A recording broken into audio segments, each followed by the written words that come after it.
Saludos exploradores, ya estamos de vuelta tras el subidón que supuso el monográfico dedicado a los blogs de Urbex. Grabarlo fue un momento muy especial para todo el equipo del programa. Charlamos con amigos, nos reencontramos con otros tras años de silencio y conocimos a exploradores de los que admiramos su trabajo. La época dorada de los blogs de lugares abandonados fue muy creativa, pero ahora toca volver a mirar hacia el futuro, y para ello vamos a entrevistar a un explorador muy activo en la actualidad. Y como buenos expedicionarios del pasado que somos, no podemos dejar de lado la historia, con las secciones de Quique y Siena. Todo ello aderezado con la magnífica música de Neolithic Tools Today. Mi nombre es Urbex Leone y sed bienvenidos a La Hora del Explorador Urbano, un podcast creado por aficionados de la exploración de lugares abandonados, para aficionados y curiosos de los lugares abandonados. Esta noche os traemos un explorador que es de aquellos que, aunque no realizan mucho ruido en internet, está llevando a cabo una labor de recuperación de la memoria del patrimonio olvidado, especialmente el que se encuentra olvidado en entornos alejados de entornos urbanos, por lo cual, de manera voluntaria o involuntaria, practicaría lo que es el Rulex, la exploración de entornos rurales. Hoy tenemos el placer de escuchar a Explorador Solitario. ¿Qué tal, Explorador Solitario? Hola, buenas, Leones, ¿qué tal? Hola, gente, ¿cómo estamos?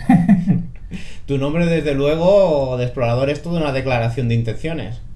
Hombre, yo, el nombre lo dejé claro, lo que quería... al principio mi nombre era Vectorcraft, lo que pasa es que tú buscabas y decías Vectorcraft, ¿qué relación tiene con lo que quiero transmitir? ¿Qué mensaje quiero transmitir? Era un mensaje que realmente no tenía sentido, porque lo traducías y quedaba algo así como vector artesano. Entonces dije, ¿qué puedo buscar? Entonces estuve mirando en YouTube a ver qué nombres y dije, bueno, mira, pues explorador solitario. ¿Qué me gusta a mí? Estar solo. Aunque algunas veces es cierto que no voy solo, pero mayormente sí me gusta estar solo para contactar con la naturaleza, contactar conmigo mismo, y dije, pues explorador solitario más, vamos, por lo menos en habla hispana es fácil de encontrar. Sí, bueno, yo a lo largo de los años he conocido a muchas personas, ya no exploradores, sino muchas personas que precisamente por lo que les gusta los lugares abandonados es para ir solos, porque dicen que es la manera de encontrarse a ellos mismos. Exactamente. ¿Te parece bien si empezamos con las preguntas? Sí, adelante. Pues venga, aquí vamos con la primera. Te defines en tus redes sociales como youtuber, fotógrafo y electromecánico. ¿Qué nos puedes contar sobre esas tres maneras de definirte? Bueno, considero youtuber sí, porque bueno, monetizo, gano un poco de dinero, no da para vivir, pero bueno, en el momento en el que empecé a recibir algún ingreso, consideré que bueno, me puedo decir que soy youtuber, pero siempre desde la humildad. Bueno, considero que intento dar a conocer lugares a través de YouTube. Sí es cierto que tengo otras redes sociales que los tenía más en secreto, ahora las tengo más liberadas, porque siempre hay algún hater, digámoslo así, que siempre te encuentra de alguna forma. Entonces dije, bueno, pues ya, pues, ¿para qué ocultar? Digo, pues venga, pues para adelante. Hice públicas todas las cuentas y sí, considero youtuber, fotógrafo. Siempre me ha gustado la fotografía, pero de un modo aficionado, no soy profesional, lo dejo bien claro, por favor. Y digamos que a mí me gusta enfocar la fotografía, sobre todo paisajes y, hombre, también animales. Sí es cierto que cuando tengo la oportunidad, animales salvajes sí me gusta captarlos en cámara. Algunas veces he tenido suerte y los he tenido más cerca que otras veces que he tenido que tirar de zoom. Y electromecánico, bueno, pues es mi trabajo oficial, soy electromecánico de industria y es así, no tiene mucho más. En tu YouTube, que me ha parecido la ventana que más utilizas para mostrarnos tus exploraciones, estaba al principio como más orientado al turismo, desde mi punto de vista. Posteriormente, a los castillos abandonados. Y aunque no de manera mayoritaria, sobre todo ahora lo que toca son los abandonos ferroviarios. ¿Cómo nos puedes explicar esta evolución de tu canal?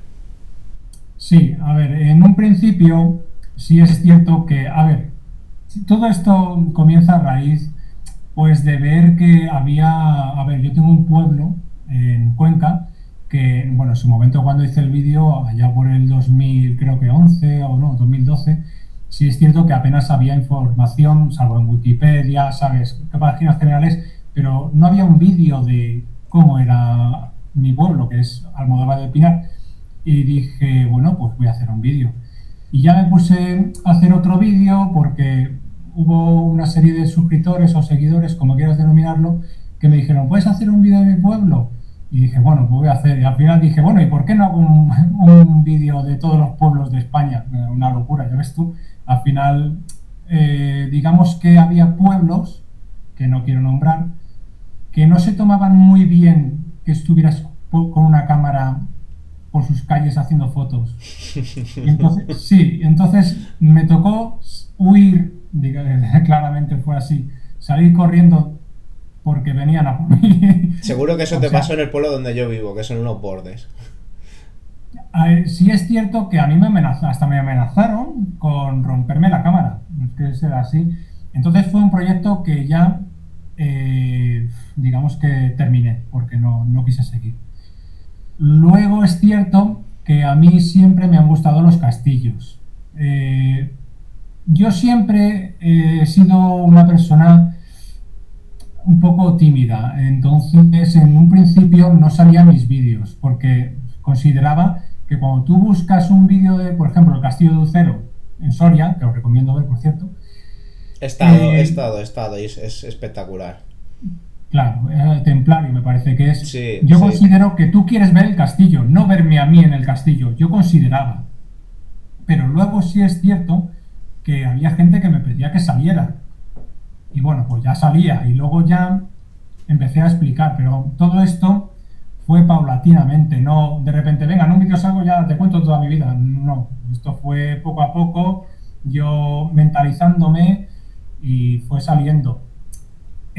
Al final también tiré por pueblos abandonados, que tuve alguna experiencia no muy agradable en algún pueblo abandonado que prefiero no nombrar. Y entonces fue un proyecto que también no terminé, pero lo tengo pausado porque es complicado de explicar eso. Vive gente curiosa en los pueblos abandonados. Sí, y ruidos extraños. Es que cada vez que voy a un sitio así, por ejemplo, estuve en un hotel abandonado, bueno, muy famoso en el tema de Urbex, que es el Hotel Claris, creo que se llama así, en la antigua carretera que comunicaba Madrid con Valencia. Y sí es cierto que es que nada más hacer la presentación del vídeo, saqué, no sé si es voces, pero como un gemido. Y claro, yo esto luego lo vi en la edición, allí no te enteras. Luego sí es cierto, y lo capté en la cámara, sí llegué a escuchar un ruido como si arrastraras un mueble metálico muy pesado, pero yo aseguro que ese día era un día. Yo siempre las exploraciones las hago, pues mira, yo salgo de mi casa a lo mejor a las 5 de la mañana y me presento allí a las 7. Me empieza a las 7. ¿Quién va a ver a las 7 de la mañana moviendo muebles en un hotel en medio de que lo más cercano que tienes es un pueblo a 4 kilómetros o un camping a 3? Yo me doy una vuelta siempre antes a ver si hay alguien, hay algo, a ver si hay alguien que va a hacer algo, entiéndeme, porque voy solo y yo considero que no había nadie. Es un tema que, bueno, tampoco, también te voy a decir, no, yo no trato temas así de paranormales ni nada, pero sí es cierto que cosas raras sí he captado. Sí. Luego ya continúo y luego ya el tema ferroviario, bueno, al venirme a vivir en un pueblo de la Sierra de Madrid, sí es cierto que yo, con total desconocimiento, vi que este pueblo tenía una estación de tren y decía, ¿y qué hace una estación de tren aquí? O sea, si hay una estación de tren y hay una vía que estaba, bueno, ahora la han desbrozado, pero estaba llena de maleza, decía, bueno, pues si hay una vía aquí, eso significa que por aquí pasaba algún tren. Y investigando, sí es cierto que pasaba una línea de tren, que era la línea Madrid-Burgos, Madrid-Aranda de Duero-Burgos, que fue cerrada, creo, si no me confundo, a finales de 2011. Entonces, Yo hice un vídeo de prueba en, digamos, un pequeño tramo en la estación de Bustar Viejo Valdemanco, y bueno, dije, pues como hacen todos los youtubers así, al final del vídeo creo que dije, si veo que tenía suficiente apoyo, seguiría la vía, a ver que si había otra estación. En principio solo iba a hacer estaciones de tren, no iba a hacer la vía completa de tramo a tramo, pero sí es cierto que sorprendentemente tuvo un apoyo muy grande y muchas visualizaciones, que a mí me cuesta mucho, por ejemplo, llegar a 1000 visualizaciones. Hay vídeos que tardan un año, otros a lo mejor tardan 2 meses, pero sí es cierto que hubo apoyo. Entonces continué, y al continuar se me unía más gente entendida en el tema ferroviario. Y tramo a tramo yo iba aprendiendo, porque también yo tenía total desconocimiento de lo que es, pues, desde el balastro de la vía yo no sabía cómo se llamaba, o las señales que significaban. Bueno, también es cierto que me puse a estudiar un poco por internet, así pues como puedes, y al final, pues bueno, pues cuando llegué al túnel de Somosierra, que ese túnel siempre ha sido muy explotado en el tema de urbes o canales de urbes que se dedican a ello, porque tiene, digamos que se desprendió el túnel y tiene una bateadora, un tren bateadora enterrado a la mitad, y lo abandonaron ahí. Pues cuando llegué allí dije, bueno, pues yo creo que hasta aquí está bien, ¿no? Y ya dije, si alguien quiere que continúe, pues que lo diga. Y bueno, hubo un apoyo masivo y dije, bueno, venga, pues ya continuamos hasta, hasta el final de la línea, hasta Aranda de Duero. Y bueno, pues ya he pasado Riaza y estoy en ese camino, pero claro, esto lo empecé pues por octubre de 2020, ya vamos por digamos, noviembre de 2022. Calculo que a principios del año que viene llegaré a Aranda, más o menos. Y el proyecto de Vías Muertas en España, me imagino que lo vas a dedicar bastante tiempo, ¿no? Es un proyecto a largo plazo, por lo que me dices, lo has cogido con mucho gusto. Bueno, sinceramente, todo esto comenzó pues como, pues vamos a enseñar que hay una vía aquí, pero claro, sí es cierto que he empatizado mucho con la gente que entiende de ferrocarril, la plataforma por la recuperación del directo Madrid-Aranda de Duero Burgos, a quien mando un abrazo, a Jorge Núñez, el presidente, me ha apoyado mucho, me, me explican todo lo que necesito saber sobre la vía. Y sí es cierto que, bueno, que en una de esas momentos, digamos, ¿cómo decirte? En uno de esos días que fui a Aranda a reunirme con él, reunirnos, y que me contase pues cómo estaba la vía, la historia, sí me encontré otra vía, paradójicamente, en Aranda de Duero, que cruza Aranda de Duero, hacen como la del directo va hacia el norte, pues es la de Valladolid-Ariza, va justamente del oeste al este, y también lleva cerrada desde 1985. Y bueno, fuimos a la antigua estación y allí conocí el mismo día al presidente de la Asociación de Amigos del Ferrocarril de Aranda de Duero, Javier Calcedo, a quien también le mando desde aquí un fuerte abrazo y muchísimas veces, 1000 veces agradecido por todas las dudas que me ha resuelto, hasta señales que hay gente que del tema de ferrocarril pues desconoce. Él lo sabe, él sabe todo y yo le pregunto todo. Cuando voy por la vía, a lo mejor, y estoy en medio de la nada y le llamo y le digo, hola Javier, mira, he encontrado esto, ¿qué puede ser esto? Y me lo dice, me lo explica. ¿Cuál es el sitio que más te ha impresionado hasta ahora? ¿Cuál es el lugar abandonado? ¿El sitio que más me ha impresionado o el que más miedo ha pasado? Esa es la siguiente pregunta. ¿Cuál es el que más te ha impresionado? El que más me ha impresionado podría decirse, siempre tirando hacia lo desconocido, la oscuridad. Digamos que el que más me ha impresionado, yo diría que ha sido siempre en la vía del directo Madrid-Burgos. No un sitio específico, pero sí las infraestructuras que he visto. Me quedo impresionado, como el viaducto del Lozoya, que es un viaducto muy grande y que impacta, sobre todo porque hay partes, digamos, que protegían a los viandantes, bueno, viandantes, el que anduviese por ahí. Las vallas están caídas y tienen una altura considerable. Pero también los túneles que hay por la Sierra de Madrid, que por ejemplo el túnel Medio Celemín, que bueno, que está en bastante buenas condiciones, pero el que más me ha impresionado, el túnel Mata Águila, porque es, digamos, el más largo que he recorrido, casi 3 kilómetros de plena oscuridad, y está en un estado de deterioro, perdón, muy avanzado, de ver prácticamente caer una cascada de agua desde el techo. Y eso sí que me ha impresionado, de decir, uff, yo no sé si de aquí salgo. No, suena impresionante como lo dices. Y ahora sí, ¿cuál es el lugar donde has sufrido un percance y más miedo has pasado? En breve, una pausa en el tiempo.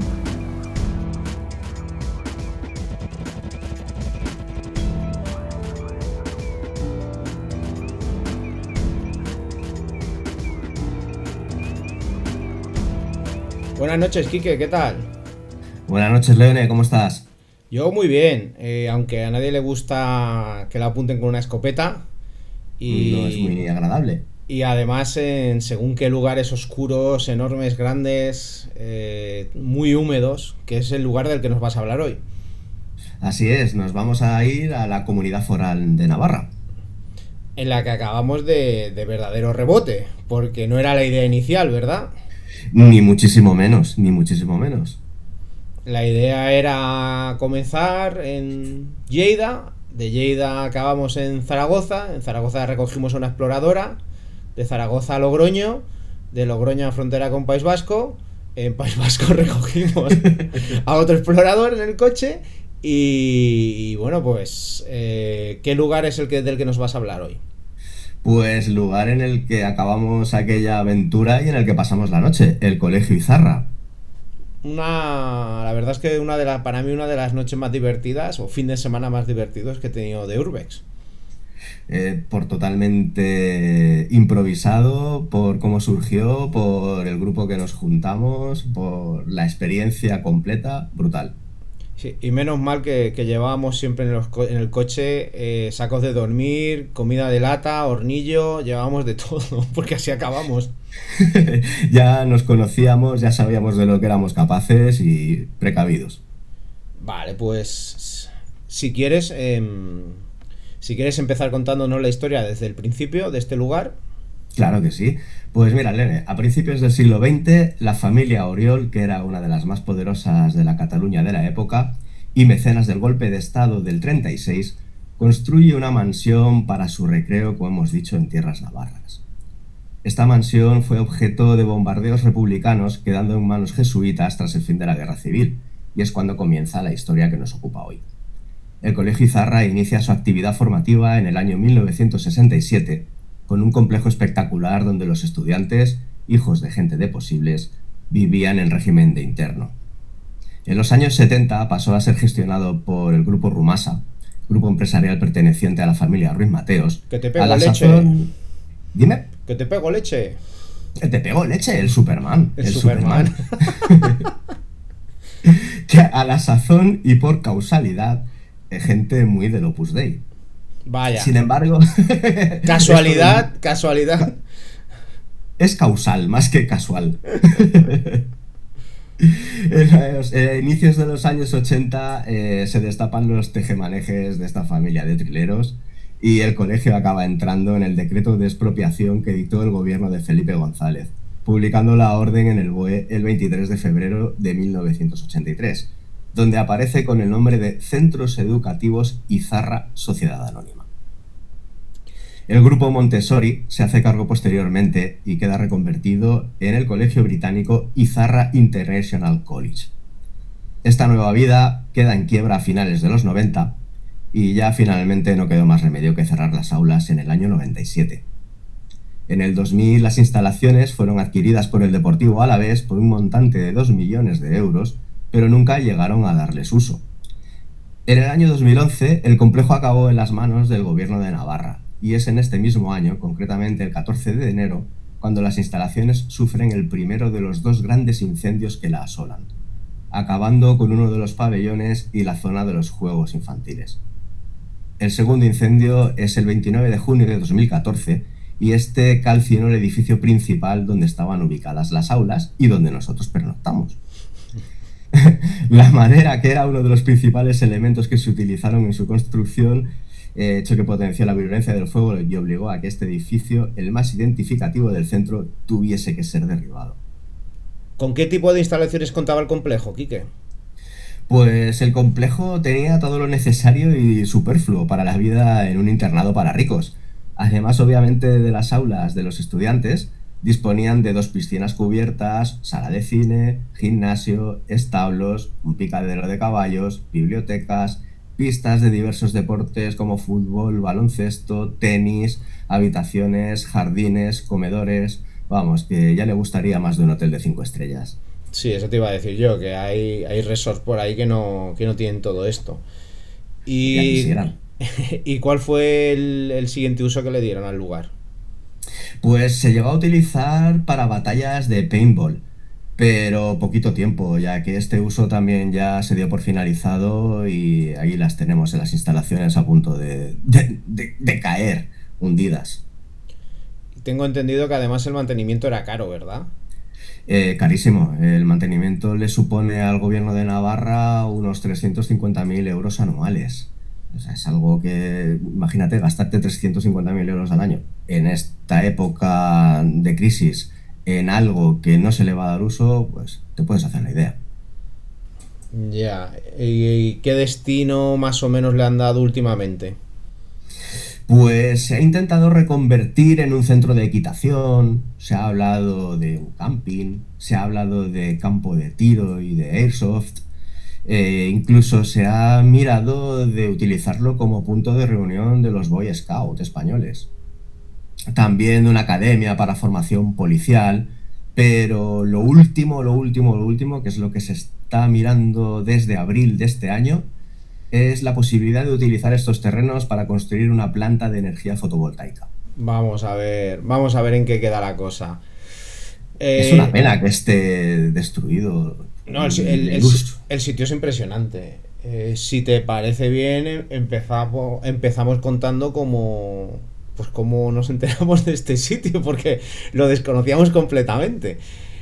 Del todo. De hecho, es que, como bien has comentado al inicio, nuestra intención era quedarnos en Lleida. Sí, luego, pues bueno, hablamos con Jordu, que es una exploradora, o era, porque ya está retirada, que exploraba en Zaragoza. Fuimos allí, la recogimos, ante la mirada incrédula de su pareja de aquel momento, nos la llevamos a explorar. Ella, por si acaso, también cargó comida y cargó para dormir. Y a eso que nos subimos a Logroño a ver un convento que no estaba mal, pero que tampoco era gran cosa.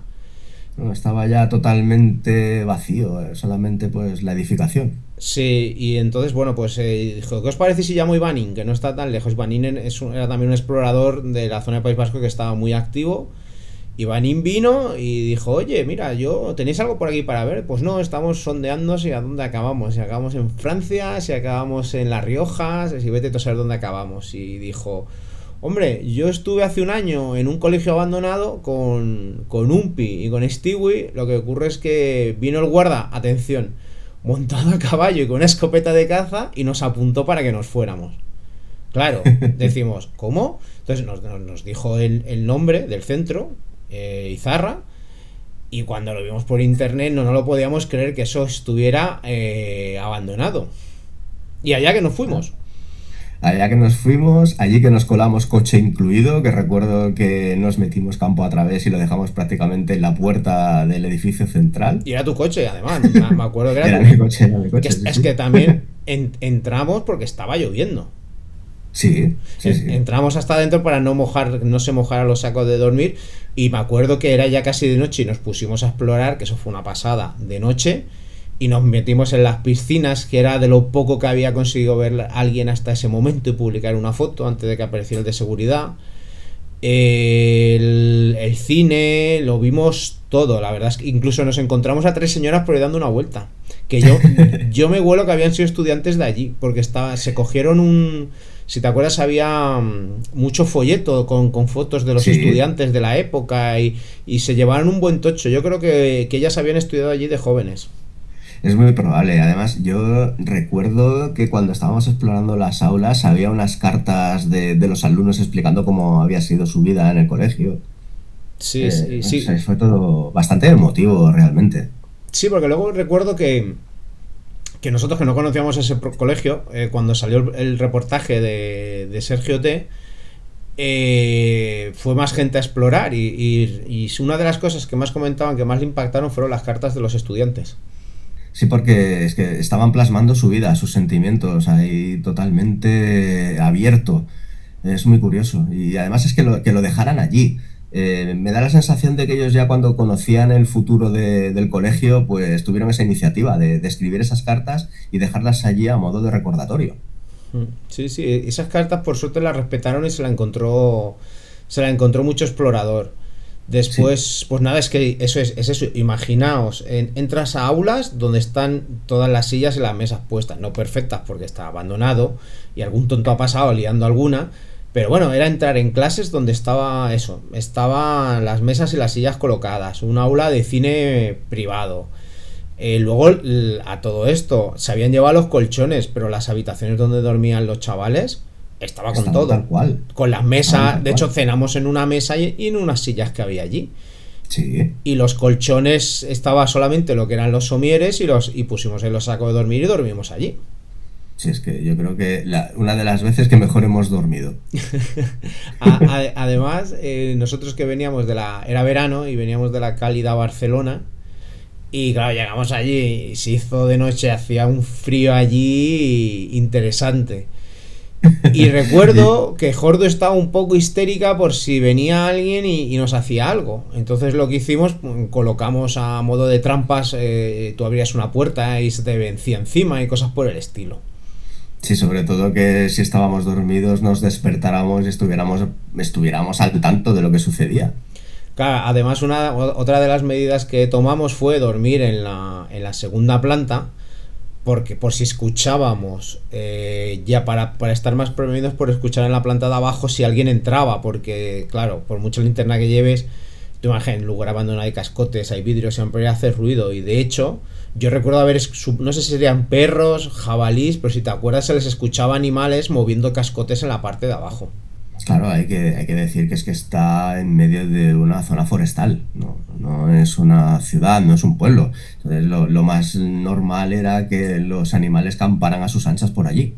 Claro, era lo más normal. De hecho, yo me acuerdo que es eso, que escuché varias veces a los animales por allí caminando, supongo que buscando comida, y pensé, menos mal que hemos dormido en la planta de arriba y hemos atrancado con puertas a ambos lados. O sea, era como estaba, imaginaos, era un pasillo largo, pues era la puerta de nuestra habitación que cerraba, pero a su vez eran las dos puertas de cada lado del pasillo, que habíamos puesto dos puertas que alguien había sacado del sitio y las habían tirado por ahí las puertas, a modo de por si era un animal que se diera ya media vuelta, ya si era una persona hace ruido moviendo esa puerta. Y aún teníamos la opción de la puerta que cerraba nuestra habitación, y que me suena que en esa puerta también colocamos un somier o algo para que a alguien se le venciera. Sí. Y recuerdo las palabras de Jordu que eran, yo me quedo aquí a dormir con vosotros porque sé que estáis locos, yo aquí no me quedo a dormir con nadie más.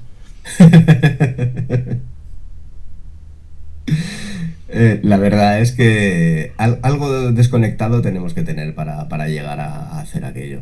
Por suerte tenemos algo desconectado. Y luego pues recuerdo que al día siguiente, por si acaso, como nos habían comentado, bueno, a todo esto Ivanín se fue, o sea, él dijo, no se atrevió. Sí, él dijo, mira, yo vivo a 70 kilómetros de aquí, yo voy a dormir a mi cama, y se fue. y recuerdo que claro, como todavía no sabíamos si había seguridad o no, porque la última información que teníamos era un tío que había salido con una escopeta. Al amanecer no llegaba a ser ni amanecer, nos fuimos incluso antes de que salieran las primeras luces a las 6 de la mañana o así. Sí, así es. Sí. Nos hicimos un café en el hornillo y nos fuimos, y luego ya nos enteramos para más gente que fue. que no había seguridad, y luego pues al año o 2 años ocurrió el primer incendio que tú dijiste. Porque Sí, esto, si no recuerdo mal, creo que esto fue a finales de 2009 o así cuando se hizo. si no recuerdo mal, sí, 2009, quizá 2010, no lo sé, no lo tengo muy claro. Pero si fue bueno, puede ser verano de 2010, ¿eh? Eso sí que puede ser. Yo sí que tengo porque claro, esto como era en plan universidad, tenían réplicas del Partenón griego, como un senado romano, tenían réplicas, si te acuerdas, era un día de mucha niebla, y nos hicimos los 5 una foto delante de un Partenón, y es una de las que tengo aquí colgadas en la pared de aquí de mi escritorio, que te envío una foto. Es una foto espectacular. Sí, no, la verdad es que fue muy, muy mágico. Es que se dieron todas las circunstancias que es muy difícil que puedan confluir en una exploración. Y por eso es tan especial, a mi modo de ver. ¿Tienes algo más que añadir del lugar, Quique? Pues del lugar en sí no, pero no puede faltar mi recomendación para una película que tenga que ver con el tema comentado. Venga, vamos a ello. National Lampoon's Animal House. Es imposible no decir el título de la película sin que se escapen las risas. Además, ¿cómo se llama aquí en español? Desmadre a la americana. Ajá. ¿Qué recuerdo? Esa yo la vi de crío, esa película. Es un peliculón. La vi de crío, claro, de crío no entendí nada. Y la vi era un año o así, y es que me meaba de risa. O sea, viéndola, me meaba de risa viéndola. Es un peliculón dirigido y producido por dos grandes, John Landis y Van Reitman, y protagonizada por un genio, John Belushi.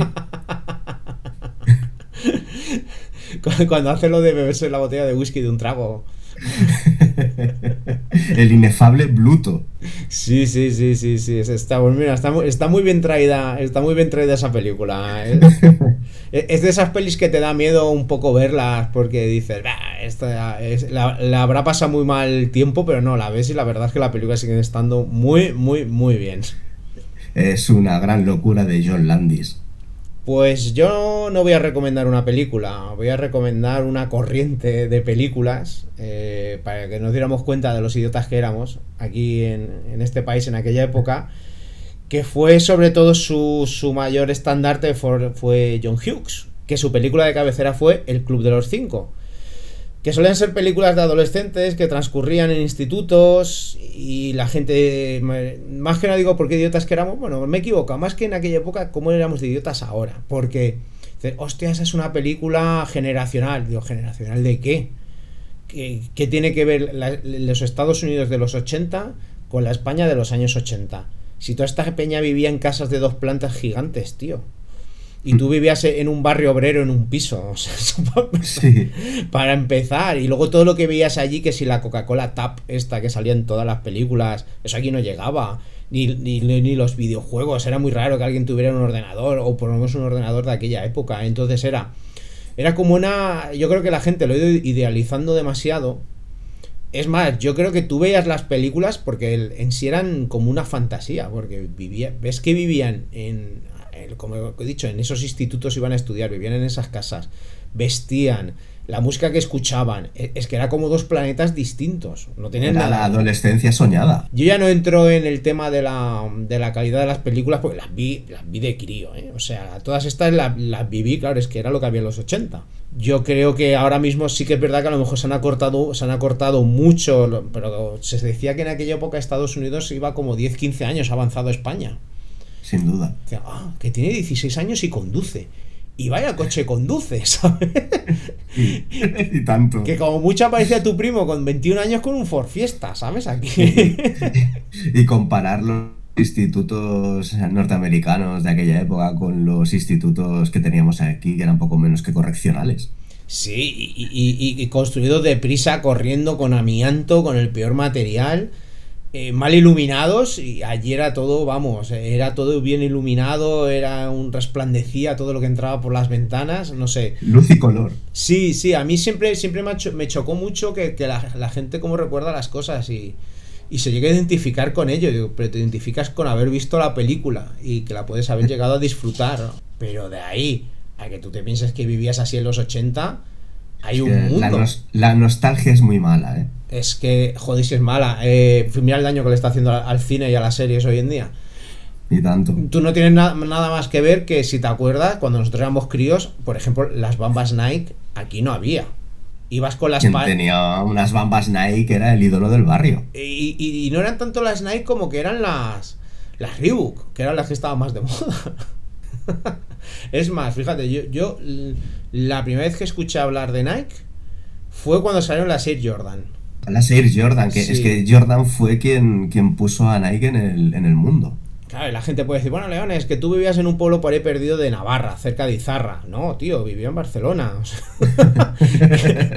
O sea que Cualquier idealizarla... tiempo pasado no siempre fue mejor, No, ni no. mucho menos. No, en absoluto, en absoluto.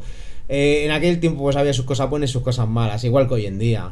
Ojalá Exacto. yo hubiera tenido la facilidad de tener la conexión que tengo hoy con todo el mundo. Como por ejemplo contigo, que tú estás casi en el Pirineo y yo estoy aquí casi en la playa, en Alicante. Eso es. Así que bueno, pues esa es mi reflexión sobre el cine que se hacía en aquella época, que parecía más, a mis ojos de niño en aquel momento, era más cine de ciencia ficción que cine de adolescentes. Y que quien sea más joven, que no se piense que en España los institutos eran iguales, porque los institutos no tienen absolutamente nada que ver. Aparte que estamos saliendo del franquismo. Si alguien tiene interés en ver cómo era un instituto de la época, que vea Perros Callejeros. Sí, pues sí. Mira, pues fíjate, yo hace un par de años la vi con mi pareja, con Medu, que es más joven que yo. Y me dice, joder, qué cutre todo. Dice, sí, pero es que España era así. Era así. Es que yo creo que son una serie de películas que realmente reflejaban lo que era la España de la época. Es por lo que yo creo que Perros Callejeros hoy en día pervive, más allá de su calidad cinematográfica, que yo personalmente creo que no es mucha, pero son unas películas que eran rodadas más en plan documental que cinematográfico, y es que te enseñan maravillosamente cómo era la época, cómo era, por ejemplo, Barcelona en aquellos finales de los 70. Sí. Y es que era así de cutre. No es que lo hicieran más cutre aposta, como hoy en día se hacen muchas películas. Es que era así, la cosa no daba para más. Hostia, ¿y cómo eran los bares en los 80? Madre mía. Te quedabas pegado al suelo, veías los pinchos de tortilla en la barra que eran de total confianza, pero por la cantidad de tiempo que estaban allí. Sí. Indiana Jones podría haberse llevado uno. Estaba lo que era el suelo de la barra y la barra por encima, no cabían más servilletas y más palillos. Era como un vertedero. Aquellos dueños de bar. Los dueños Aquella gente de bar. y la clientela, los feligreses, aquello sí que era, no como hoy en día, aquello sí que era cosas chungas, pero chungas. Aquella época había tanto paro que la gente, mucha gente vivía en el bar. Era su fórmula para escapar de la realidad. Hoy en día es el internet. Exacto. Queridos oyentes que ibais de jóvenes a los bares, no os estamos discriminando, ¿eh? Hoy en día, pues bueno, puede parecer que sea un poco más limpio, pero bueno, antes la gente desconectaba de una realidad que no le gustaba y era en el bar. Hoy en día pues se conectan tranquilamente en casa desde el ordenador o desde el móvil. Las redes sociales en aquella época eran la barra del bar. Sí. Bueno, pues ahora que ya hemos hecho una radiografía del país, te veo próximamente, Quique, no voy a desvelarlo, pero te veo este mismo mes. Se vienen 2 proyectos muy, muy gordos, 2 monográficos especiales relacionados con el Urbex, en el que vamos a participar los 4 integrantes de la Hora del Explorador Urbano, más un invitado, y os aseguro que no os van a dejar indiferentes, sobre todo a los que os gusta la cultura y a los que os gusta el Urbex. Un abrazo, Leone, cuídate mucho. Abrazo, hasta luego.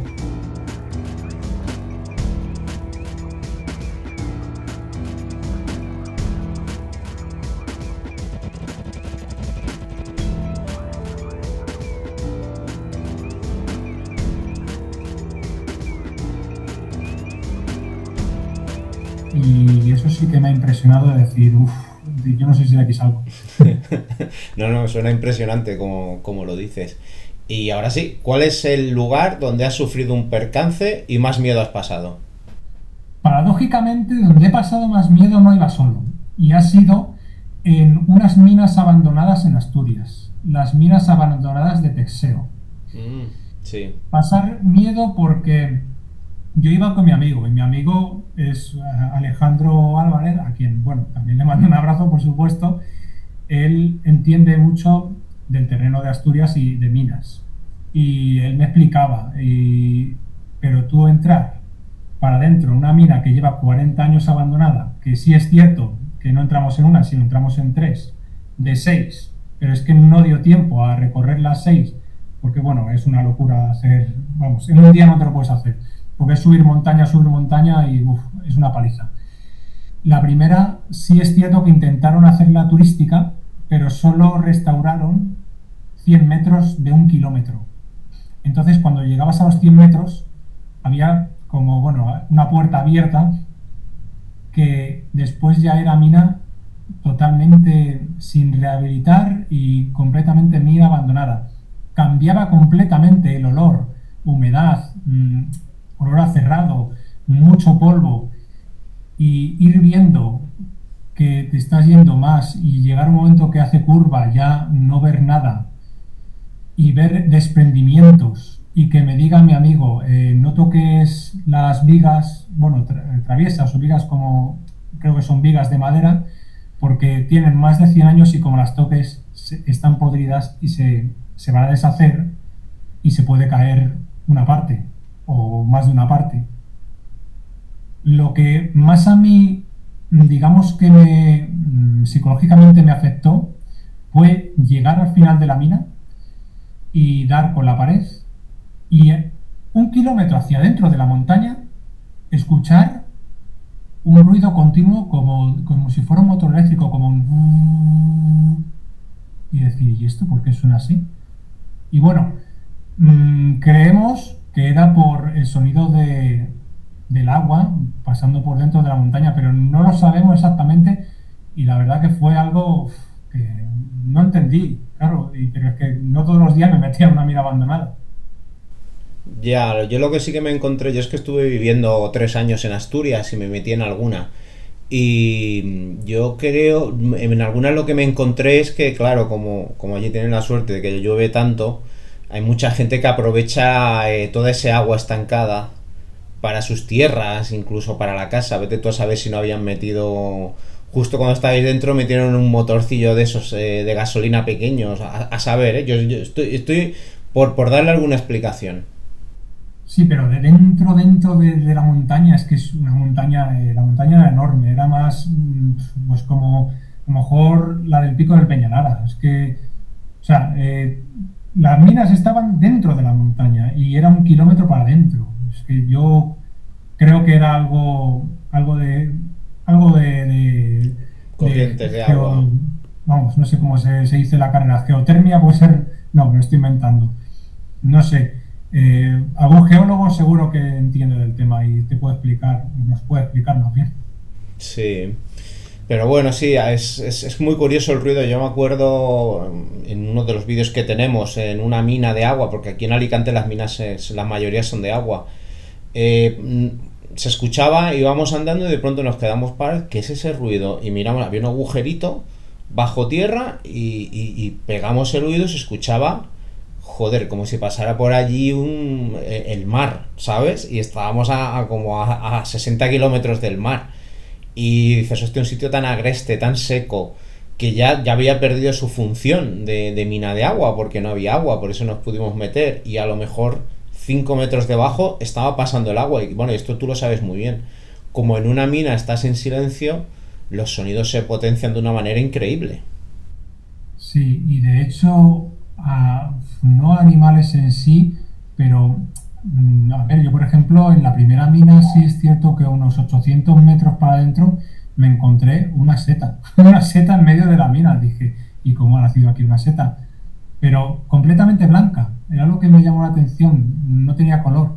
O al echar una foto, sí es cierto que también, yo imagino que no sería el flash, pero había como una especie de 100 pies completamente blanco, es decir, como que están adaptados a la oscuridad completa. Fíjate, momento anécdota, esto es momento anécdota. Nos metimos unos compañeros en Cataluña a explorar un antiguo trazado de tren y cuando nos metemos por el túnel, y era un túnel bastante largo, ¿eh? A lo mejor llevábamos 1 kilómetro o kilómetro y medio andado, nos encontramos unas puertas metálicas nuevas. Y decimos, ¿qué demonios es esto, tío? O sea, ¿qué hay aquí? Nada, las empujamos con la mano, se abrieron y nos encontramos, ¿tú sabes los robots estos que sirven para crear humedad en un espacio?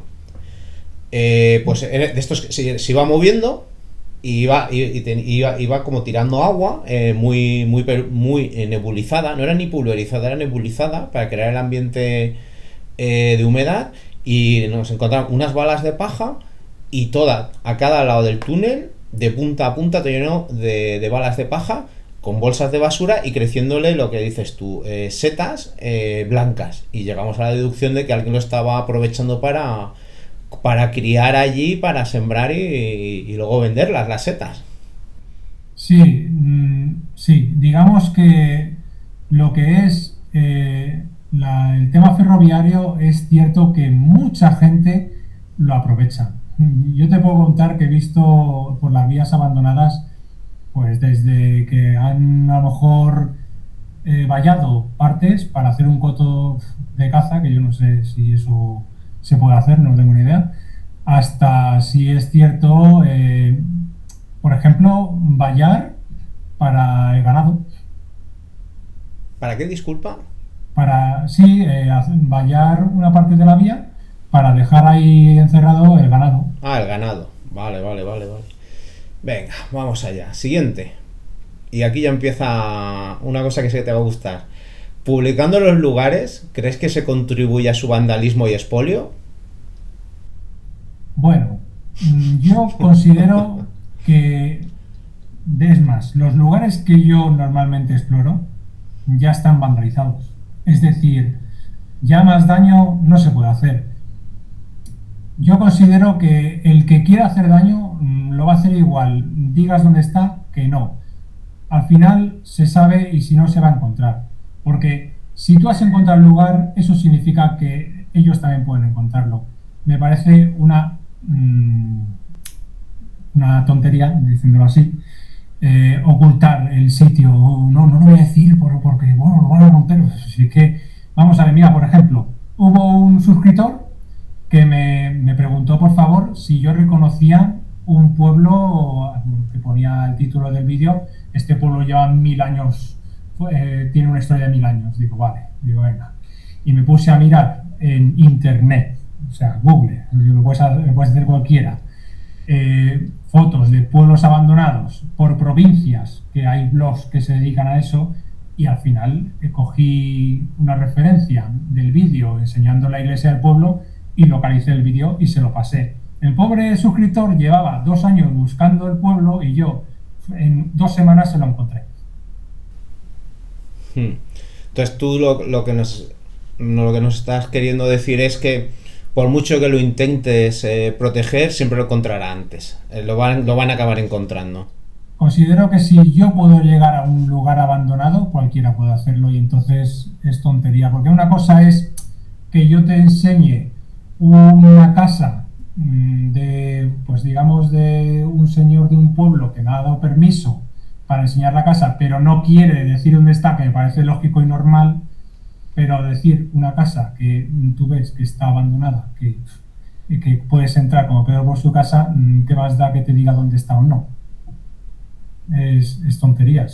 Al final, si no lo sabes hoy, lo vas a saber mañana, pero en algún momento, si no soy yo, otro te va a decir dónde está. Y si no, preguntando en los comentarios, al final alguien te lo dice. Entonces, ¿crees que sobre todo los exploradores que lo ocultan es más por un tipo como de exclusividad, de solamente tengo yo este sitio?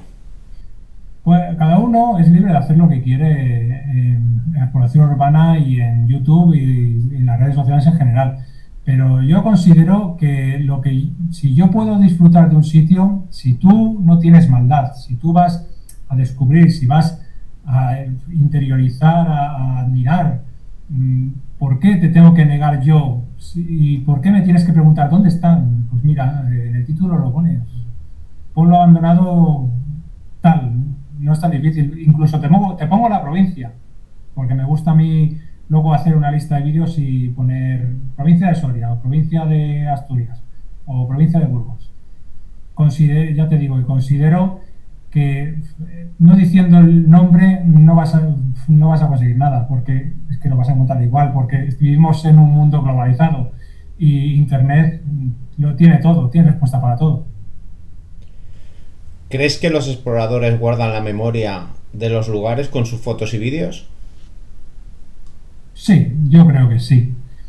Yo creo que todo aquel que va a admirar, a documentar y simplemente a dejar todo igual, no digo mejor porque mejor no se puede dejar por desgracia, pero igual que como lo encontró, yo considero que están contribuyendo, incluso en alguna medida están manteniendo la memoria de lo que queda de ese lugar, y sobre todo siempre es mejor documentar cómo estaba antes, aunque sea hace 5 años, porque seguro que está mucho peor, porque por desgracia siempre hay gamberros que lo van a destrozar o lo van a robar, lo que sea, o a vandalizar.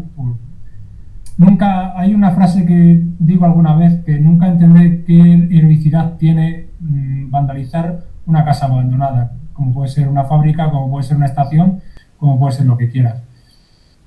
Es así. ¿Cómo te sientes cuando exploras solo en un lugar abandonado enorme?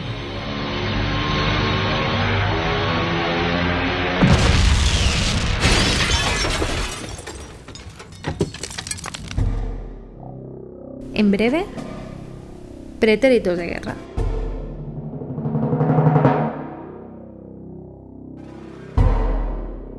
¿Qué tal, Sienar? ¿Cómo van de barro las botas? ¿Has conseguido quitarte ya todo el barro? Buenas tardes, Leone. Pues, Buenas tardes. Hombre, las botas hay que cepillarlas. Y tú como buen sargento mayor, ¿qué trucos te conoces para que les luzcan bien esas botas militares? La Karcher, no hay mejor invento. Madre mía, la Karcher. Bueno, queridos cadetes de pretéritos de guerra, estamos aquí, el sargento mayor Sienar y yo. Hemos hecho una exploración por una zona muy cercana de Madrid. Venía con nosotros Nero, Urbes Nero. De hecho, él se ha encargado de examinar, considerar aptas a explorarlas y destruir las trincheras de los conejos, porque era ver ahí un agujero que había una conejera y metía la cabeza automáticamente. Y si él notaba que ahí había algo, escargaba destruyéndolo. De hecho, el suelo de Madrid le gusta más que el de Alicante, porque es más blandito, no se hace tanto daño a las patas. Y había bueno, muchos efectivos. Sí, había muchos. Se nota que todavía no había pasado el cazador. Y bueno, Sienar viene a hablarnos de un sitio que por suerte hemos ido a los dos a visitar, ya que he estado yo de visita por Madrid. Lo hemos explorado, íbamos con una idea, nos hemos encontrado otras cosas que no esperábamos, algunas de manera positiva y otras de otra manera bastante menos positiva, pero bueno, es lo que hay con las ruinas, es lo que hay con los lugares abandonados y es sobre todo lo que hay con lugares tan polémicos como los pertenecientes a la Guerra Civil Española. Entonces, como yo me estoy enrollando ya mucho a hablar, ¿qué tal si Sienar nos comenta sobre la batalla del Jarama, trincheras en Arganda y posiciones en Morata de Tajuña? Así es. Pues mira, os quería empezar hablando de un poquito el contexto histórico de esta batalla. Vamos a ver, esta batalla es, digamos, la última que se celebró en los alrededores de Madrid con el ánimo de, digamos, el ejército nacionalista llegar hasta la capital o intentar entrar o sitiarla.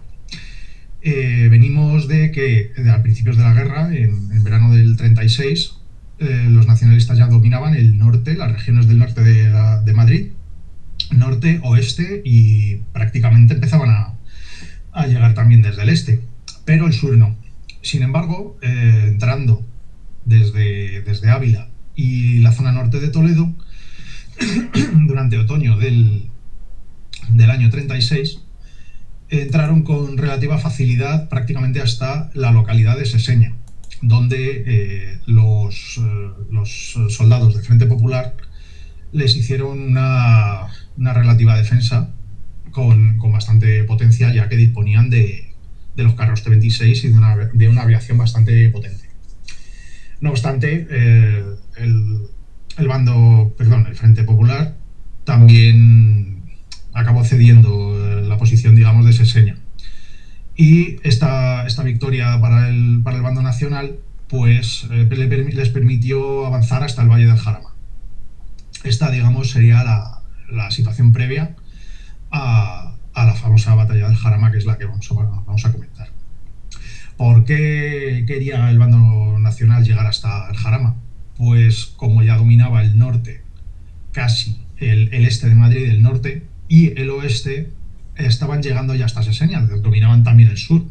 Lo que les unía a los republicanos, al Frente Popular, con el gobierno desde Madrid era la carretera de Valencia, porque al principio de la guerra el gobierno se había trasladado a Valencia.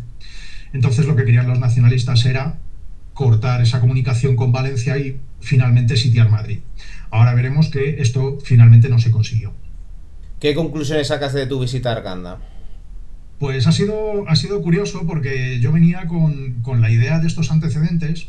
Yo venía pensando que los nacionalistas lo que querían era, digamos, rodear por completo Madrid para luego intentar entrar desde cualquier dirección. Sin embargo, aquí lo que tenían los nacionalistas era un objetivo más primordial que empezar a entrar a Madrid, porque ya habían, si no recuerdo mal, ya habían tenido problemas en la ciudad universitaria. Por lo tanto, ya sabían que entrar a Madrid iba a ser una tarea dura y preferían cortar las comunicaciones con Valencia. Entonces ya entraban desde el Valle del Jarama, accedían a Arganda, a la carretera de Valencia y a las vías del tren.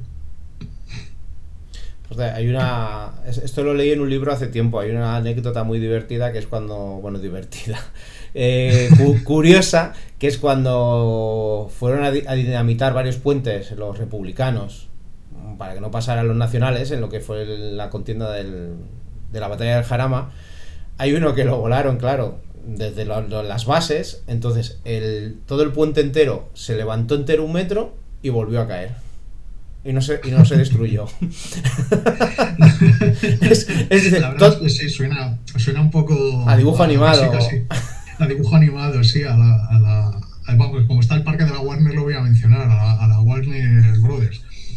Bueno, lo primero que hicimos fue llegar a unas posiciones de las cuales conocíamos nosotros las coordenadas.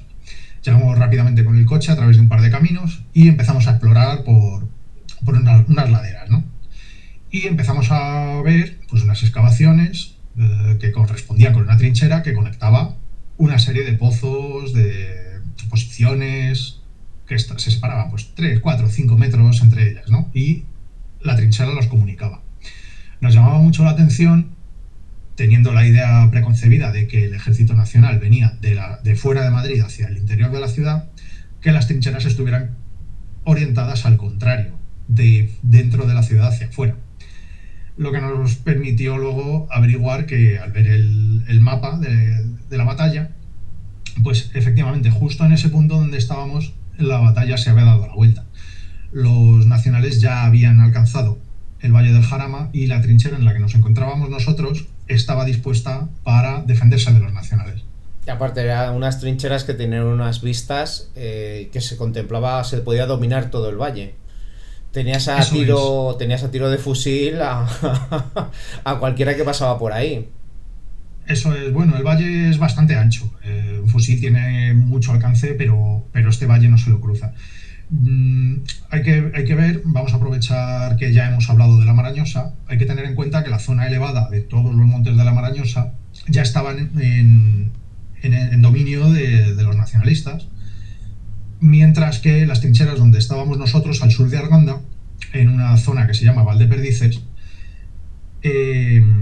pues eran también una zona elevada. Entonces queda el valle, que es una zona prácticamente llana, a tiro desde ambas direcciones. Entonces, ¿qué se podía realizar? Pues, ¿qué es lo que ocurrió? La zona de Valdeperdices estaba defendida por algunas brigadas internacionales que era la zona norte de esta zona defensiva, y lo que hicieron fue, pues era infantería, ¿vale? Sí que estaban apoyados un poquito por algún carro, pero aquí fundamentalmente había infantería y a lo mejor sí que tenían algunos cañones anticarro o artillería ligera. La verdad es que no he encontrado ahora demasiado sobre esto, pero fundamentalmente vamos a pensar ya que son trincheras, vamos a pensar en infantería, fusiles, ametralladoras. Esto los defensores, los republicanos, sobre la margen este del río. Y los atacantes, que bajaban desde la zona de la Marañosa, cruzaron el río. Aquí igual, infantería, pero apoyados con caballería, atacaron a las brigadas internacionales que estaban acantonadas allí.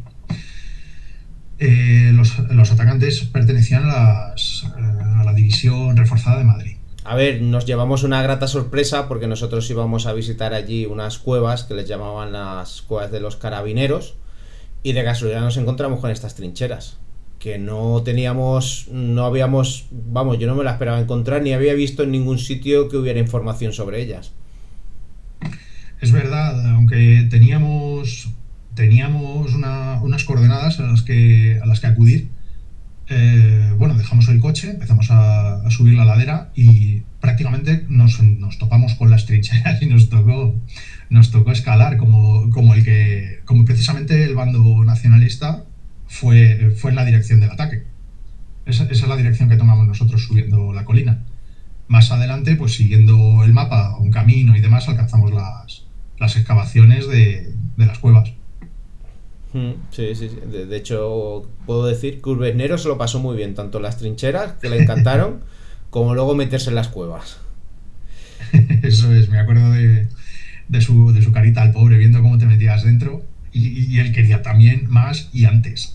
Es que es un perro que rastrea el olvido, el abandono, entonces él tiene que entrar también. Tenemos que desarrollar la medalla de Urbexnero. Y bueno, tengo que decir que fue una sorpresa. Esta fue la sorpresa grata. Luego ya nos desplazamos, nos movimos a Morata. Antes fuimos interceptados, el coche causó baja, el vehículo. Porque mi pobre Civic no es ningún carro T26 ni ningún Panzer 1, así que bueno, tampoco fue para tanto, fue un paso de rueda. Se podrá atornillar de nuevo. Y si quieres, pues hablamos ya del siguiente punto, que era en Morata de Tajuña, y sus famosas palmeras, sí. Que no nos dio tiempo, por seguir explorando, no nos dio tiempo a probarlas. Sí, quería solo puntualizar que, sí. Que si recuerdas, nos encontramos el vértice geodésico destruido de Valdeperdices. Sí, lo habían roto, es verdad, lo habían destruido. Lo habían roto, te dije, voy a ver si lo puedo volcar, porque a ver si podía encontrar la placa, pero pesaba mucho. Una lástima, porque nos habría permitido comprobar si efectivamente ese era como no continuamos por esas colinas, nos quedamos sin saber si ese era Valdeperdices. Bueno, claro, hay gente para todo, se pensarían que ese era un monumento de la guerra y lo destruirían. Eso es posible, sí. En fin, pues vámonos a Morata. Venga, pues vamos a Morata. Pues en realidad los nacionalistas se quedaron atascados un poco en Valdeperdices. Ellos querían llegar al puente de Arganda, entonces dijeron, oye, Valdeperdices no podemos con ello, aquí hay resistencia fuerte, pero si nos vamos un poquito más por la carretera de Morata, igual conseguimos rodearles, ¿no? Entonces, unos días después de los avances un poquito más al norte, donde el Manzanares desemboca en el Jarama, se fueron desde San Martín de la Vega en dirección noreste, en lo que se llama la Colina del Suicidio. La Colina del Suicidio, ¿por qué toma este nombre? Porque es una zona de elevación muy abrupta, colinas así muy redonditas y demás, pero con la elevación suficiente como para ocultar columnas enteras de tropas.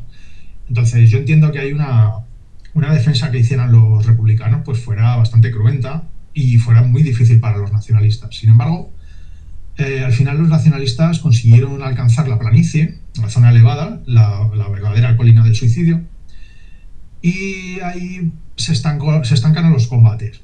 Porque aunque los nacionalistas ya contaban ahí con caballería, artillería pesada que venía desde la Marañosa, y con los carros de combate Panzer I, que eran unos carros muy, muy buenos para el combate contra la infantería, los nacionalistas disponían de los T-26 que podrían contrarrestar a los Panzer I y, bueno, ahí se estancó el combate. De tal forma que no se alcanzó el puente de Arganda, que estaba defendido por los italianos, por Garibaldi, me parece que se llamaba la unidad. Y en fin, allí es donde en realidad acabó la batalla. Bueno, la parte negativa del viaje es, bueno, se hizo ahí una placa con un monumento para los brigadistas que cayeron en ese combate, fueron británicos en su mayoría. La lástima es eso, que la gente se ha empeñado en destruirlo y, bueno, no sé, eso es. Me parece muy penoso, igual que hay que respetar un monumento, hay que respetar otro. Y aquí el problema que se encontraron es que la munición que les trajeron no era para sus fusiles y de 400 que quedaron fueron aguantando prácticamente sin munición y, bueno, pues eso fue como un tiro al pato hasta que quedaron, creo que fueron 75 o 125, no, fueron 125 de 400. Y tengo entendido, Sienar, que eso era una cosa que puede sonar ahora chiste, pero que era bastante común en la guerra civil o en las guerras, de que se equivoca la munición y a la que va destinada, al arma que va destinada. Sí, en el ejército español la verdad es que siempre yo creo que se ha pecado de diversificar demasiado el material. Nunca se han hecho compras a lo grande, unificando sistemas, ha sido complicado. Desde el inicio, por ejemplo, desde la adopción del fusil Mauser, por ejemplo, a finales del siglo XIX, que fíjate, con el buen resultado que dio en la guerra de Cuba, para los defensores españoles, por ejemplo, me parece que se llegaron a utilizar hasta 3 calibres solo en España y solo del fusil Mauser, en todas las versiones. Entonces, claro, tanto los republicanos como los nacionales tuvieron problemas en el uso de la munición. Creo que se utilizaron el 6, el 6,5 y el 7 milímetros solo en España. Los alemanes además utilizaban el 8, de tal forma que si los alemanes suministraron fusiles Mauser ya era un cuarto calibre que utilizar en España, y eso solo en el bando nacional. Nos vamos al bando republicano y la amalgama de fusiles utilizados era muy importante.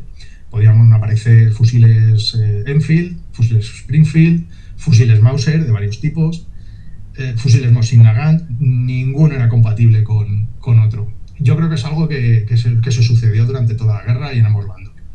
Aunque por suerte, no como pasó con el monumento a los brigadistas en la montaña del suicidio, que ese sí que lo destruyeron. Bueno, la gente lo que había colocado eran unas piedras, habían en teoría latas de conservas, gafas y demás que se habían ido encontrando de estos brigadistas, las dejaban allí y había una placa con la bandera de la República, todo eso lo destruyeron. Por suerte hay otros monumentos que sí que se han respetado. Estaba el monumento pagado por la Embajada de la República de Uruguay. Muy bonito, me pareció muy bonito, con esas dos manos dándose así como de forma enérgica por haber ganado en ese combate, esa defensa. Y que se ve desde lejos. Empezamos a subir y digo, oye, ¿qué es eso de ahí? Sí. Luego vimos el sol y ya leímos la placa. O sea que aquí hubo soldados uruguayos. Ojo. Me parece muy bonito los monumentos, ver que la gente se acuerda de las cosas que pasaron y muy mal por ir a destruirlos, porque, bueno, afortunadamente el de los uruguayos estaba respetado. Y seguramente es porque el de la bandera de Uruguay lo respetaron porque llevaba eso, la bandera de Uruguay, mientras que el otro había ya una bandera de la República y automáticamente había que ir a destruirlo. A lo mejor no saben ni que allí murieron brigadistas ingleses, es sencillamente una bandera de la República. Pues si te acuerdas, la habían pintado de rojo la bandera o algo. De todas maneras, hay una corriente, por esto de que estamos hablando que hubo tanto combatiente de tanto país extranjero, cada vez hay una corriente mayor entre historiadores de que la Segunda Guerra Mundial no comenzó cuando nos han dicho, sino que comenzó mucho antes y fue durante la Guerra Civil Española, que la Segunda Guerra Mundial comenzó en el 36. Sí, hay quien lo comenta, porque me da la impresión, espero que esto no se produzca, me da la impresión de que España fue el campo de armamento, quiero decir, el campo de pruebas del armamento que se utilizó en la Segunda Guerra Mundial. Y me da la impresión de que, espero que no, que es lo que he dicho antes, Ucrania no se convierta en el inicio de otra más adelante.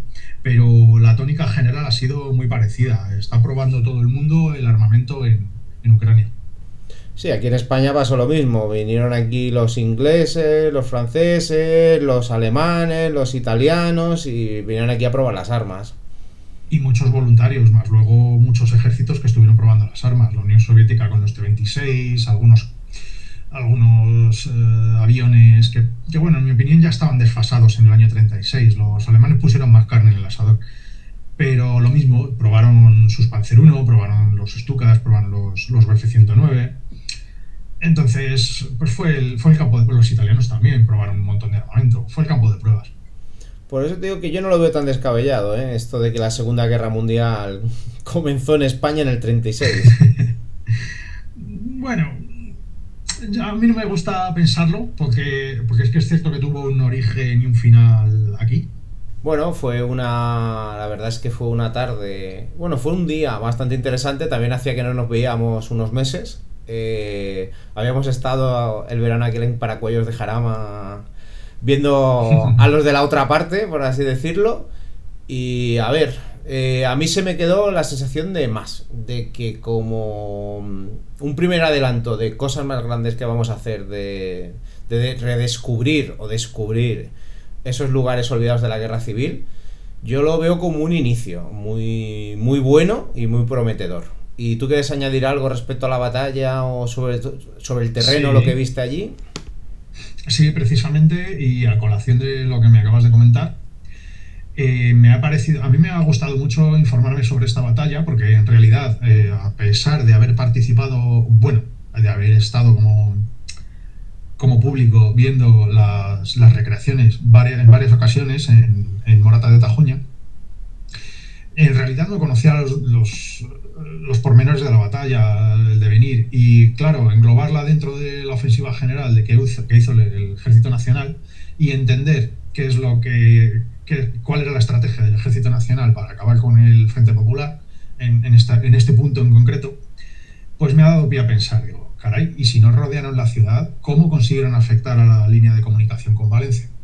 Y he conseguido averiguar que en realidad, aunque no consiguieron cortar la línea, sí que pudieron situar artillería de gran calibre sobre el punto elevado de la Marañosa, lo que permitía abatir las posiciones tanto de las vías férreas como las carreteras, lo que llevó al Frente Popular a modificar las líneas de comunicación vamos, tuvieron que rodear la zona. Y me llama mucho la atención, habría que investigarlo, esto es lo que podemos hacer más adelante. Habría que investigar por dónde pasaron estas líneas nuevas, desviadas, y probablemente nos encontremos sorpresitas y habrá que explorarlas. Sí, sin duda esto acaba de comenzar, como se suele decir. ¿Tú tienes algún libro que recomendarnos? Pues mira, en realidad he leído muy poco o nada sobre la guerra civil en libros impresos, pero ha llegado a mis manos y pude ojearlo un poquito, ya que hemos hablado de Seseña, de la batalla del Jarama y de la colina del suicidio, donde se utilizaron los tanques T-26, que son icónicos ya en esta guerra. Voy a recomendar el diario de operaciones de una compañía de tanques en la línea X y Z. ¿Por qué? Porque es el diario de un oficial de estos carros que, aunque esté encuadrado en otro frente, que es la línea X y Z en Castellón,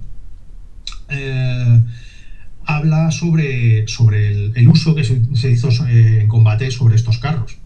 Y me pareció interesante y muy bonito leer, porque están escaneadas las páginas, me pareció muy bonito leer la letra manuscrita, y luego, por si no se entiende, pues contiene el libro la transcripción a letra impresa, y se puede acceder a toda la información. Es un diario, sí que tiene un prólogo, unas explicaciones y demás del autor,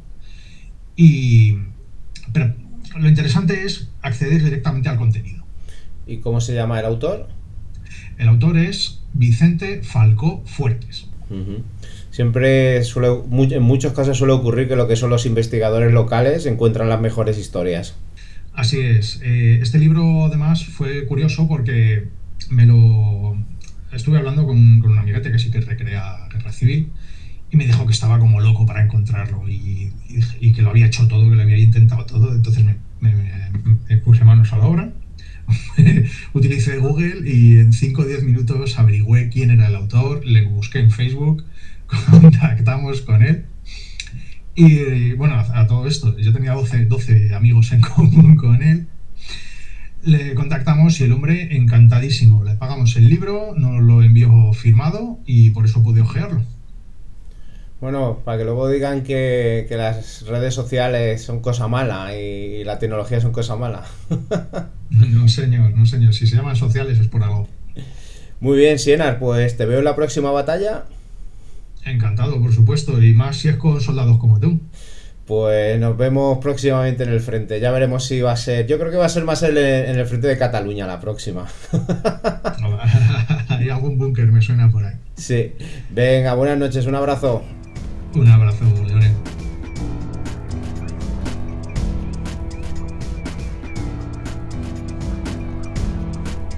¿Cómo te sientes cuando exploras solo en un lugar abandonado enorme? Me siento incluso más seguro que si estuviera con alguien. Me siento libre, tranquilo, relajado, siempre un poco en alerta, porque nunca sabes qué te puedes encontrar en cada esquina, sobre todo si es un lugar, digamos, que necesita iluminación, porque sea oscuro, sea un sótano, pero una vez que ya recorro todo y veo que todo está ok y que no hay ningún problema, me siento tranquilo, relajado y me pongo a pensar un poco en, digamos, en el lugar, en qué puede ser esta estancia, qué podía haber aquí, qué podía ser este objeto. Anda, mira, aquí hay una foto, mira, no sé qué. Pero bien, de hecho yo paso más miedo estando con alguien que estando solo, porque solo sé que puedo encontrar una salida rápido, pero si estoy con alguien y esa persona o no está preparada o no sabe reaccionar bien, es más peligroso porque no te puedes ir y dejar a esa persona sola. Hemos llegado dos, tenemos que irnos dos y tenemos que irnos sanos y salvos. Entonces es, digamos, ya te estás presentando como una responsabilidad más. Por eso, sobre todo, me gusta tema de la vía, ir solo, ir tranquilo, y de hecho, solo y tranquilo es como mejores fotos he sacado, más conexión con la naturaleza he tenido y cuando más me he fijado en todos los detalles. ¿Cómo preparas un día de exploración? Bueno, siempre lo preparo la noche antes. Preparo una mochila, tengo una mochila para solo explorar. Y bueno, sobre todo lo que es agua, importantísimo. Agua embotellada, vamos. Un bocadillo a ser posible. También algo de dulce, porque siempre te puede dar el bajón. Ropa, importante. Y siempre la ropa que utilizo en una exploración, cuando llego, me la quito, la echo a lavar y ducha completa, siempre. No sé si sea una paranoia mía, pero siempre, en lugares abandonados, siempre como que intento limpiarme bien de todo. Y sobre todo, la gorra de explorador solitario, eso nunca puede faltar, por favor. ¿Cómo se llena el pelo de mierda, yo la gorra me la empecé a poner, fíjate, bueno, ahora ya se puede decir el nombre porque está tan destruido el lugar, en el balneario de la Puda, el famoso balneario de la Puda, cuando yo entré, que no era un sitio tan fácil de acceder, que tenía perros y seguridad. Me acuerdo que nos tocó entrar por donde salía el agua sulfurosa. Yo creo que por esa desembocadura, por esa boca, hacía años que no entraba nadie, y cuando llegué a mi casa no sabía si lavarme la cabeza o raparme a cero. Y entonces cogí, porque yo ahora ha cambiado mucho, pero yo antes tenía unas buenas greñas. Y de entonces dije, me compré una gorra, y también es como un poco, a mí me ha pasado como a ti, es un poco como mi marca de distinción. Mucha gente me decía, Leone, el de la barba y la gorra. Sí, a ver, yo la verdad que, bueno, que también voy clareando ya. Entonces, al ir clareando, sí es cierto, a ver, no lo he dicho públicamente, pero sí es cierto que, bueno, mi padre me dijo, ponte una gorra. Y yo, venga, va, me voy a poner una gorra. Y mira, quedo mejor, porque parezco un poco más joven. Digo, bueno, y la verdad es que busqué bueno, por internet y yo buscaba una gorra que sí es cierto que había tenido hace muchos años, que era así tipo militar, y bueno, encontré una parecida y me gustó y bueno, pues sí, la verdad es que, de hecho, te puedo contar una cosa de la gorra. Me invitaron a un evento en Aranda de Duero, la Asociación Amigos del Tren de Aranda, y creo que es concejal de Aranda de Duero, me decía, yo creo que sé quién eres, pero no caigo. Y le dije, espera, que vas a ver cómo ahora sabes quién soy. Me puse la gorra y dice, sí, tú eres el jugador solitario de los vídeos. Digo, así que ya es como un poco la identidad. Y la verdad que, bueno, me gusta. Sí, sí que es cierto que te relacionan mucho por eso. Pues, ¿qué le recomendarías a aquellas personas que se inician en esta afición? Bueno, yo te puedo decir que mi inspiración fue que, bueno, no sé si es apropiado que te lo diga ahora, pero bueno, para yo entrar un poco en el tema que me has preguntado, yo, por ejemplo, cogí una inspiración de un canal de YouTube que podría haber llegado muy lejos, se llama TTV, igual luego te lo deletreo porque igual no se entiende bien. Sí. Y era un chico que, bueno, se dedicaba a ir a un pueblo abandonado por la noche solo, o un túnel abandonado solo, pero no un túnel normal, sino un túnel subterráneo.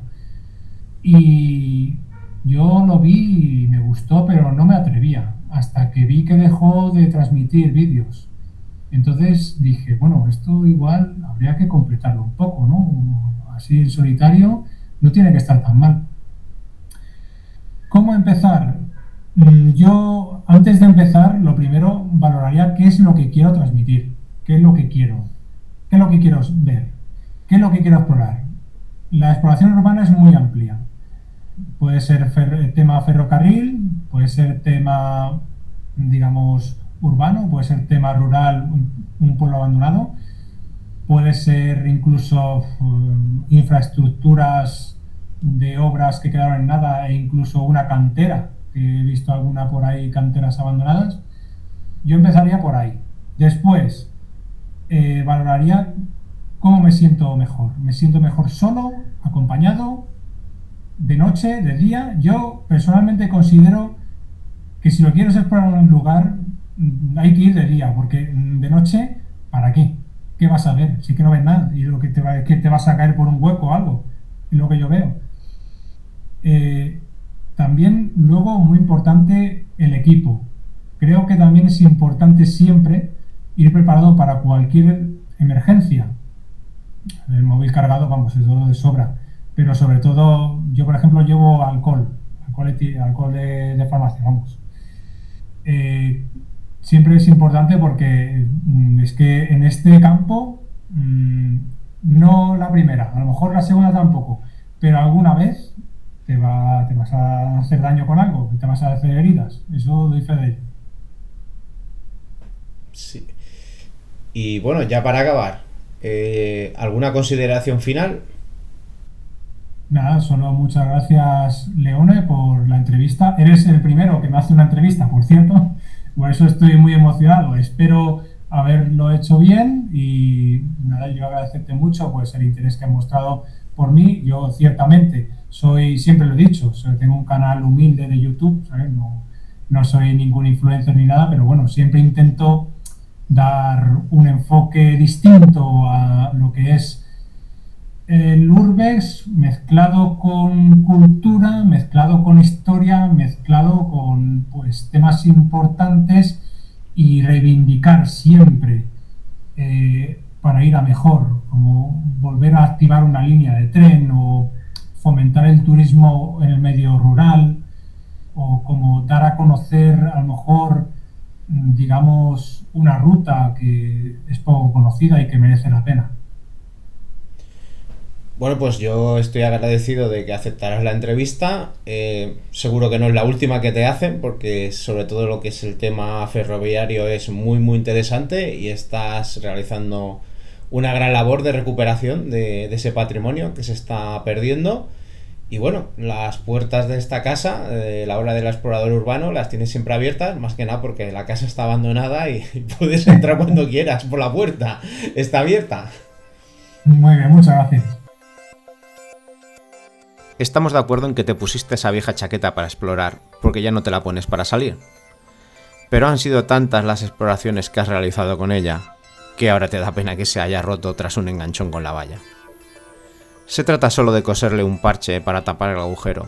Total, tiene tantos que por uno más no importa. Estás tan cansado de explorar ese parque acuático abandonado que no tienes ganas ni de escuchar música mientras conduces. ¿Y si llamo para que el viaje sea más corto? Pero antes pararé en una gasolinera para comprarme un Red Bull. Mi compañero de exploración se ha quedado dormido y desde luego no ayuda mucho a que yo tampoco me duerma. Y encima, tengo que poner la calefacción, ya que he metido los pies en unos charcos en ese oscuro túnel. Los puñeteros calcetines no terminan de secarse. Pero ¿sabes una cosa? Que el próximo fin de semana me habré olvidado de todas las cosas malas y estaré explorando otra vez. De hecho, mañana lunes, cuando vuelva a mi jornada laboral, ya estaré pensando en nuevos objetivos que explorar. Es lo que tiene el Urbex, que es adictivo. Os deseo que tengáis mucha suerte en todo lo que hagáis y os mando un fuerte abrazo.